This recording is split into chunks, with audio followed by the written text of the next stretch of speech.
avoir dormi dans la rue avant d'obtenir une chambre qui s'est libérée dans l'hôtel de Cristiano Ronaldo. Contacté par des intox, l'hôtel Pestana CR7 indique que l'hôtel n'a nullement été transformé en centre d'accueil pour les victimes. Il s'agit d'une fausse information. Tous les clients que nous avons en ce moment ont fait une réservation normalement. Et pour le moment, Cristiano Ronaldo n'a fait aucune annonce en ce sens. Ce travail de vérification. Donc c'est faux, hein, Cristiano Ronaldo n'a pas donné son super hôtel aux réfugiés au Maroc.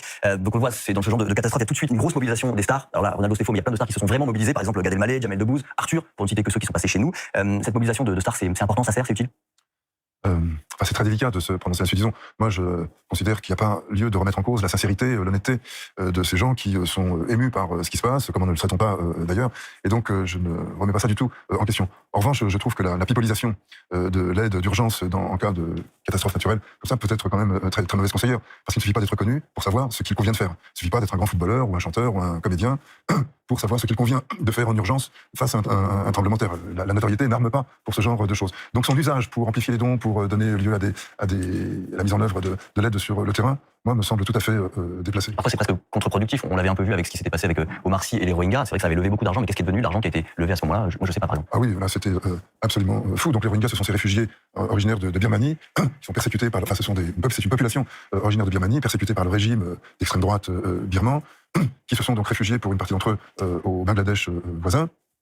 Il y a environ 1 million de réfugiés de Birmanie au Bangladesh. Il y a plusieurs vagues qui se sont constituées, mais enfin, disons que c'est une véritable ville de réfugiés qui s'est constituée au Bangladesh, et intervenir dans ce contexte-là, contexte de violence subie, mais aussi de violence reproduite à l'intérieur du camp, avec des problèmes de corruption, d'organisation concrète, de vaccination, de mise en œuvre de politiques de santé publique, de nutrition. Enfin, c'est logistiquement, politiquement, humainement, vraiment complexe. Il faut avoir une certaine expérience. Or, là encore, on a vu des gens qui pensaient couper court à toute bureaucratie, toute médiation, et aller directement aux victimes. Vous allez voir, nous, on est sincères et impliqués. Sous-entendu, les ONG sont un peu dans leur graisse, dans leurs habitudes, dans leur bureaucratie, et elles ne sont pas à même de répondre comme nous le ferions. Le résultat a été qu'ils se sont fracassés sur la réalité, et qu'en fait, ils ont rendu bien peu de services. Alors bon, tout le monde fait ses premières expériences, c'est parfois très dur. Enfin là, en l'occurrence, on voit qu'il y a une très forte médiatisation de départ, et puis une sorte d'embarras qui suit lorsqu'on voit que les promesses n'ont pas été tenues. C'est pas forcément ce qui s'est passé après, c'est quand même important, parce que c'est l'argent des gens, on a envie de savoir qu'il a été. Donc, que les people donnent de l'argent à la mesure de leurs moyens pour les secours, très bien, ils sont bienvenus, mais qu'ils ne laisse pas penser que le simple fait d'être un people donne une quelconque compétence ou une quelconque... Non, mais après, ce qui est différent, c'est que là, pour le coup, ils alertent sur le fait que c'est une crise importante qu'il faut donner, mais ils ne proposent pas forcément des cagnottes, ce sont des cagnottes encore une fois, c'est pas parce comme Marcy, où il fallait pas passer par des humanitaires, des petites ONG. C'est pas parce qu'on est connu qu'on a une valeur morale supérieure. Donc le travail d'information, c'est vous les journalistes qui le faites. Moi, je n'ai pas spécialement confiance en quelqu'un qui vient m'informer simplement parce qu'il est déjà connu. Ce qui importe, c'est de savoir ce qui se passe sur le terrain, pas de savoir que quelqu'un de connu vous raconte une histoire sur ce qui se passe sur le terrain. D'accord, merci. On va quitter le Maroc maintenant et on va parler d'un thème qui a été aussi très débattu cette semaine, c'est l'immigration, ou plutôt c'est l'immigration choisie qui a été débattue, et c'est la grosse intox. Parce que cette semaine, donc, des députés ont publié dans Libération une tribune, qu'on va voir ici, donc une tribune qui appelle à régulariser les sans-papiers qui travaillent dans ce qu'on appelle les secteurs en tension. Alors, sur la forme, cette tribune, elle est inédite, parce qu'elle est transpartisane, ça veut dire qu'il y a des députés de gauche, mais aussi des députés du MoDem, par exemple, qui ont participé. Honnêtement, sur un thème comme l'immigration, c'est assez original. En revanche, ce qu'ils demandent, donc cette immigration choisie, Julie, ça, ils nous font passer ça pour quelque chose de très original de nouveau, ça n'a rien de nouveau en fait. Non, on peut pas dire que ce soit un chantier qu'on découvre aujourd'hui. Alors d'ailleurs, on va faire un petit bond en arrière, mais Sacha Houlier, député macroniste qu'on voit sur cette photo, c'est lui qui est à l'origine de la tribune. Il était invité de la matinale de France Inter, c'était mardi matin, on écoute. Il s'agit pour nous d'abord de défendre des mesures que nous avons voulu, des mesures qui figurent dans le projet du gouvernement. Un projet de loi du gouvernement sur l'immigration qui est extrêmement radical puisqu'il reprend des mesures que la droite n'a jamais réussi à faire adopter et que la gauche n'a jamais eu le courage de proposer. Alors là, ça coince un peu, c'est pas entièrement vrai. Il y a déjà eu des régularisations dans les secteurs en tension et ça remonte à 2007. C'est la fameuse loi Hortefeux. À l'époque, on est dans cette thématique, tu disais, de l'immigration choisie. C'était le thème de campagne, thème de prédilection de Nicolas Sarkozy. Il fallait l'immigration par le travail. Donc à l'époque, une liste de métiers avait été définie. Donc il y avait bien déjà des critères. Il fallait respecter certains critères pour obtenir sa régularisation. Puis ensuite, quand Sacha Houlier dit que la gauche ne s'est pas non plus emparée du problème, c'est pas non plus tout à fait vrai puisque dans la prolongation de cette loi Hortefeux de 2007, on a la circulaire Valls. On est en 2012, celle qui est toujours en vigueur aujourd'hui. Et là encore, tu as des critères bien précis pour obtenir ta régularisation, notamment justifier un CDI. Du coup, qu'est-ce qui est différent dans ce que proposent les députés par rapport à ce qui a été fait avant? Alors aujourd'hui, les régularisations, elles dépendent des préfectures. Et donc, ça dépend aussi un peu de leur timing. Elles imposent leur timing et parfois, tu as des délais de réponse interminables. Et c'est là qu'il y a la nouveauté avec ce projet de loi d'immigration et cet article 3, c'est que dorénavant, cette régularisation, elle sera inscrite dans la loi. Donc ça pose un cadre. Et forcément, ça va changer un peu le rapport de force avec les préfectures. Elles vont peut-être devoir raccourcir leurs délais, peut-être les revoir un petit peu. Et puis l'autre nouveauté, c'est que aujourd'hui, un travailleur, il fait sa demande, il doit fournir des documents. Il les a pas toujours, il faut qu'il demande à l'employeur. Donc ça le met dans une position de dépendance vis-à-vis de cet employeur. Et bien, justement, avec cet article 3, maintenant, la régularisation, elle sera dans un secteur donné. Donc le travailleur, il dépendra pas uniquement d'un employeur, mais il pourra travailler dans un secteur, par exemple le bâtiment. Donc si je résume, des nouveautés, c'est sûr qu'il y en a, mais on peut pas non plus affirmer, comme le dit Sacha Houlier, que ni la droite ni la gauche se sont emparés du problème. On est plus dans la prolongation aujourd'hui d'un travail qui a été mené d'abord par la droite et ensuite repris par la gauche. Et j'ai envie de dire que l'idée de régulariser des gens dont le travail est bénéfique à l'économie française, ça date à mon avis de bien plus longtemps que ça. On a toujours imaginé que c'était les bons immigrés, c'était ceux qui venaient participer à l'économie française. Il y a une autre question qui est pas très claire, c'est sur le nombre de personnes que ça va concerner ces régularisations. Et alors là, on entend tout et n'importe quoi, Anaïs. Clairement, c'est un peu la bataille des chiffres. Alors, l'une des premières personnes à avoir donné une estimation, c'était Gérald Darmanin qui porte le projet de loi en novembre 2022 chez nos confrères de BFM. On l'écoute. J'ai déjà eu l'occasion de dire que les régularisations de personnes aujourd'hui, c'était 7000 par an. Donc nous parlons de quelques milliers de personnes. Alors depuis, la droite et l'extrême droite sont montés au créneau sur cet article 3 qui constitue une ligne rouge selon eux et du coup on évoque des chiffres bien plus élevés du côté du Rassemblement national comme Sébastien Chenu. Je connais cette argumentation qui est celle de vous mettre devant le fait accompli. De dire que ils sont là, ils travaillent, il faut se mettre en devant le fait accompli. Ça touche entre 600 000 et 900 000 personnes. Ah ouais, c'est plutôt la même chose là. Complètement. Alors ces derniers jours, les élus de la majorité sont repartis à l'offensive pour sauver ce volet de la loi et encore une fois, on reste évasif sur une question. Combien de régularisations prévoyez-vous? J'aimerais bien vous dire, alors, je sais pas si c'est quelques milliers, quelques dizaines de milliers. Vous savez pas? J'aimerais bien vous donner les chiffres, mais j'ai pas les éléments de contrôle qui me permettent de le faire, et c'est le gouvernement qui pourrait les avoir. Et lui-même, apparemment, ne les a pas. Du coup, on peut avoir au minimum une estimation, parce que là, c'est vraiment n'importe quoi les chiffres. Alors on a vraiment du mal à démêler, c'est assez flou. Alors on a posé la question à la CGT. D'après le syndicat des travailleurs, ça pourrait concerner 200 000 à 300 000 sans-papiers. Qu'est-ce que c'est ce chiffre? Alors on nous précise que c'est un chiffre approximatif là encore. Et le chiffre final, il va dépendre de deux choses. D'abord, il y a des besoins dans les différents métiers en tension, ça doit encore être redéfini cette année. Et puis aussi des critères à la régularisation qui seront établis dans le texte de loi. Et ça, le gouvernement doit encore négocier avec la droite. On l'a compris, tout n'est pas encore très clair sur ce qui va se passer au moment des régularisations, mais sur le principe même de cette immigration choisie, Ronnie Broman, vous en pensez quoi? Ça paraît logique, on prend des gens qui vont ensuite être utiles dans les secteurs en tension. Je pense que l'idée de régler l'immigration par rapport aux besoins de l'économie a quelque chose de, disons, de rationnel, de bon sens, mais est en fait largement illusoire selon tous les spécialistes que l'on peut écouter là-dessus, parce que ça suppose une sorte de gestion en temps réel des flux, on ouvre, on ferme, on renvoie, donc c'est assez largement illusoire, mais on comprend quand même qu'il y a une sorte de régularisation de nécessité, à défaut d'être une régularisation d'immigration choisie. Parce que là, ce sont des gens qui travaillent, qui remplissent une fonction sociale importante. On a vu au moment du Covid ce qu'étaient, entre guillemets, les premiers de cordée, hein, je cite, qui venaient aussi largement de cette population-là. Donc il y a, et c'est inscrit, enfin c'est une évidence de partout en Europe, un besoin d'immigration en rapport avec des sociétés qui sont vieillissantes, qui ont besoin d'une main-d'œuvre jeune pour assurer leur pérennité, assurer notamment les retraites. Donc il y a de toute façon, au-delà de toute considération humanitaire, qui n'est pas négligeable tout de même, parce que la façon dont une société traite les plus faibles de ceux qui sont sur son territoire, dit quelque chose de la façon dont elle traite l'ensemble de la population. Quand on devient violent vis-à-vis d'une petite partie de la population, on devient violent vis-à-vis de tous les vulnérables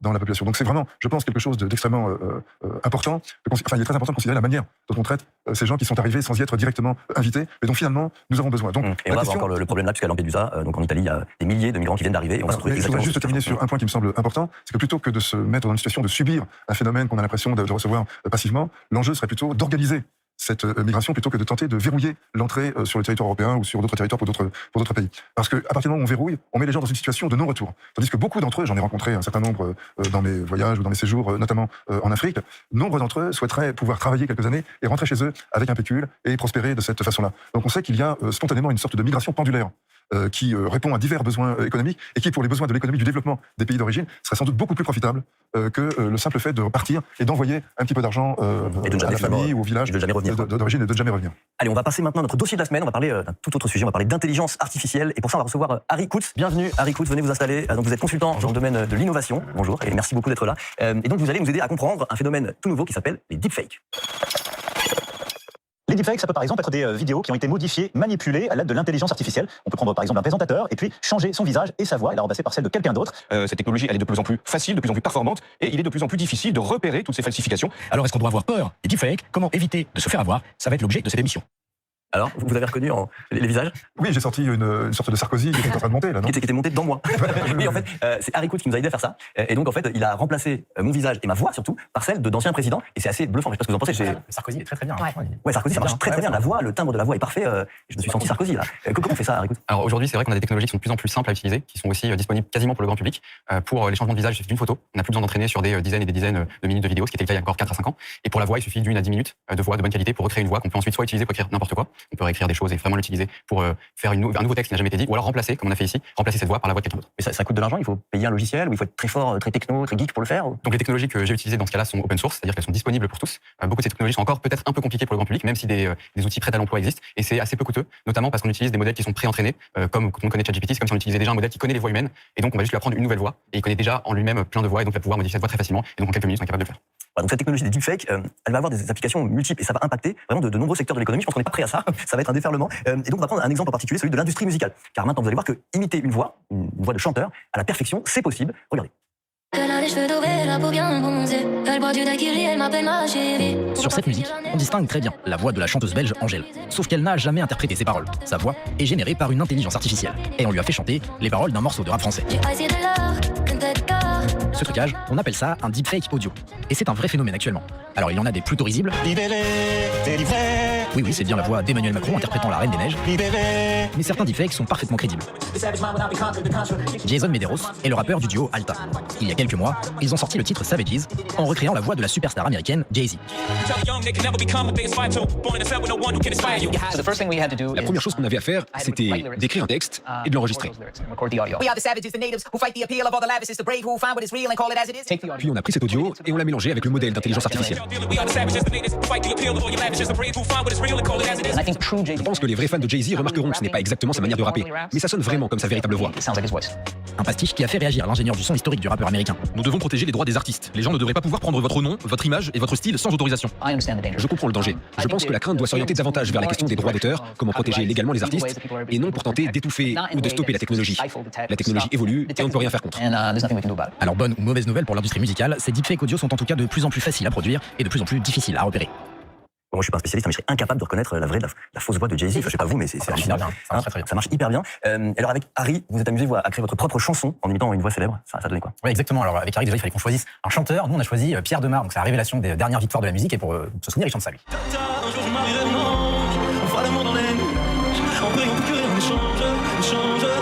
Et du coup, avec vous, Harry, on a utilisé un logiciel pour recréer artificiellement sa voix. Et concrètement, lui faire chanter un peu tout ce qu'on veut. Donc on s'est amusé, on a essayé avec plein de choses. Donc vous allez écouter, on a essayé avec Céline Dion, on lui a fait reprendre un titre de la chanteuse AD. Et puis on a aussi testé avec du France Gall. Je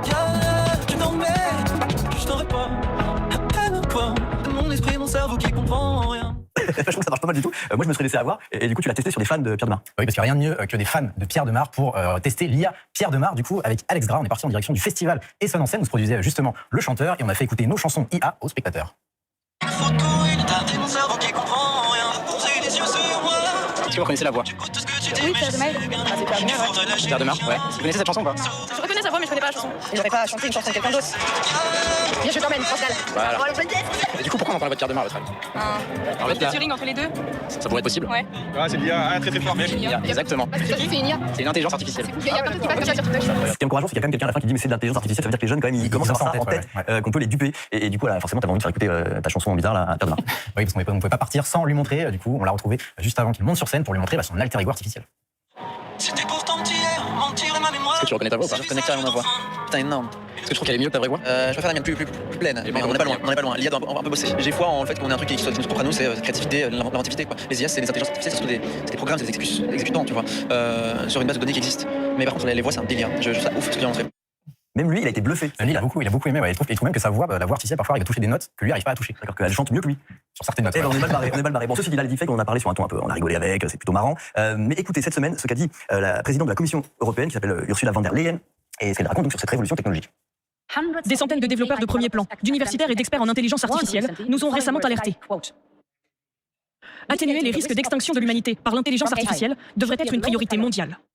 Des risques d'extinction de l'humanité, on a bien entendu ça. Haricot, ça parle de quoi? C'est quoi le risque? Aujourd'hui, ça c'est une tribune qui est sortie du directeur de DeepMind, qui est une société qui a été rachetée par Google, et de ceux qui ont créé ChatGPT, donc OpenAI, qui font un peu le tour, un peu en lobbying de toutes les commissions et de différentes instances pour prévoir à ce qu'il y ait une régulation des lois, aussi pour qu'eux se mettent sur la défensive, pour qu'ils puissent se protéger, parce qu'effectivement, leurs propres outils vont être utilisés probablement pour des choses qui vont être plus ou moins intéressantes et plus ou moins pertinentes. Mais aujourd'hui, les technologies qu'on a ne sont pas du tout à ce niveau-là. On parle d'intelligence qui sont très spécialisées, qui ont besoin de l'humain aussi pour être créées. La voix va pas se créer toute seule. On parle du Pierre Demar, c'est bien parce qu'on a créé, qu'on a essayé de le faire nous-mêmes. Par contre, ce qu'on essaye de voir dans le futur, parce qu'eux essaient de prévoir ce qu'on appelle l'intelligence artificielle générale, qui va pouvoir tout savoir, pouvoir tout refaire. Et dans ce cas-là, on a cette peur qu'elle devienne intelligente dans le sens réfléchi qu'on a nous l'humain, qui est je vais pouvoir avoir une conscience, pouvoir faire des actions seul. Mais c'est pas le cas aujourd'hui, on n'est pas du tout dans cette type. C'est Terminator, on se rappelle tous du film où aujourd'hui c'est vraiment la machine qui va tuer les humains pour s'en débarrasser parce qu'on sert à rien. C'est ça c'est ce qu'ils disent, mais effectivement c'est pas du tout le cas aujourd'hui. Aujourd'hui on est très loin de ça aujourd'hui. Ouais, ça me rassure à moitié. Nicolas, il y a un dernier exemple de ce deepfake qu'on a découvert cette semaine, et là c'est sur la traduction en direct, là, en simultané, c'est incroyable. Il suffit d'une vidéo où une personne parle pour qu'une intelligence artificielle produise une autre vidéo où la même personne parle une toute autre langue, et c'est assez impressionnant parce qu'il y a plusieurs technologies en même temps. Il y a la traduction déjà qui est faite automatiquement et qui est assez précise. Il y a la manipulation audio avec la voix qui du coup parle dans une nouvelle langue, et la voix est parfaitement reproduite, la langue aussi avec les intonations, l'accent, etc. Et puis enfin la manipulation de l'image puisque le mouvement des lèvres colle à la nouvelle langue, et c'est assez prometteur. Alors avec mon collègue Sacha Perrin, on a fait un essai, je vous laisse juger. Ici à France Info, on parle toutes les langues, et quand je dis toutes les langues, intendo veramente tutte. Ascolta, non parlo una parola di italiano, eppure il mio accento e il mio vocabolario sono perfetti. Sembro un vero italiano. In diesem Video spreche ich perfekt Deutsch, obwohl ich noch nie in Deutschland war und keinen Deutschkurs besucht habe. Hören Sie gut zu, es scheint dasselbe zu sein. Nicolas Carlo qui parle allemand, j'étais pas prêt. mais incroyable en fait. C'est fou, hein. Juste incroyable. J'ai envoyé à mon frère, il a pas compris comment j'avais fait. Mais c'est Ronnie Broman. Alors, vous avez écouté un peu tout le monde parler d'intelligence artificielle, vous n'êtes pas plus spécialiste que moi, j'imagine, du sujet. Non, mais... Vous êtes plutôt du côté de ceux qui en ont peur ou ceux que ça excite et qui se disent mais c'est génial tout ça? Non, j'avoue que je suis plutôt du côté de ceux qui en ont peur, ça me laisse sans voix. Enfin, votre émission s'appelle Vrai ou Faux. avec ces nouvelles techniques, je pense qu'il devient totalement impossible de distinguer vrai ou faux. Par exemple, le discours de Ursula von der Leyen, est-ce qu'il est vrai ou est-ce qu'il est faux? Non, il est vrai, celui-là. Non, mais il faut savoir. Justement, à partir du moment où on atteint un tel niveau de perfection dans l'imitation et la transformation, on n'a plus aucun moyen. Donc il me semble qu'il s'agit d'une sorte de rupture anthropologique là, entre la possibilité même de savoir si quelque chose est vrai ou faux. Donc oui, j'avoue que ça me fait... Nous, on est plutôt comme vous à se dire, en termes de fake news, là, on est mal partis tous, là, on est un peu inquiets. Mais Harry, il faut aussi rappeler que pour les entreprises, pour les gens, c'est une opportunité extraordinaire aussi. En fait, ça a créé plein de choses. Aujourd'hui, ça fait des années qu'on utilise l'intelligence artificielle dans de nombreux domaines qui sont parfois cachés pour vous. Moi, j'accompagne des entreprises tous les jours sur ces sujets-là. Des sujets de traduction automatique, on peut imaginer justement avoir des messages qui sont passés en entreprise dans différentes langues très rapidement, ou pour des non-voyants qui ont besoin d'entendre dans leur langue une traduction dans leur langue tout en gardant les intonations. Donc, on peut avoir ce type de systèmes qui sont hyper pertinents. En fait, aujourd'hui, ce qu'on voit dans votre émission ou dans d'autres émissions, c'est vraiment la partie émergée de l'iceberg. L'intelligence artificielle aujourd'hui, l'entreprise est en train d'entrer dans plein de domaines pour accompagner l'humain, pas pour le remplacer. Le but étant d'avoir des outils qui vont permettre d'automatiser des tâches récurrentes qui sont à faible valeur ajoutée pour pouvoir faire des choses de qualité, pour avoir un travail un peu plus efficace. Et donc, on est plutôt sur l'accompagnement d'humain, pas du remplacement, pas d'extinction de l'humain, comme vous pouvez entendre. Et donc, ces sujets-là sont vraiment pertinents aussi pour les entreprises et pas que pour le grand public. Par rapport aux fake news, il y a 10 ans, quand il y avait des montages, on avait la même problématique. Est-ce que c'est vrai, est-ce que c'est pas vrai? On fait confiance quand même aux journalistes pour essayer de retrouver la source. Il faut savoir aussi que les très grandes entreprises, et celles que vous utilisez notamment, qui n'est pas une entreprise, qui est une startup, mais Agen a d'autres outils. Il y a des outils qui sont en train d'être mis en place, par exemple, pour reprendre, par exemple, si je prends votre chronique ou la vôtre, et je peux complètement remplacer le texte tout en gardant les gestuels, etc. Et pour faire ça, ils obligent à avoir l'accord de la personne qui fait cette voix-là, et donc il faut se filmer en disant je suis d'accord. Et donc on a un certain nombre de garde-fous comme ça qui sont mis en place. Google est en train de mettre en place des choses pour retrouver l'image exacte. C'est le film de la personne qui dit je suis d'accord. Exactement.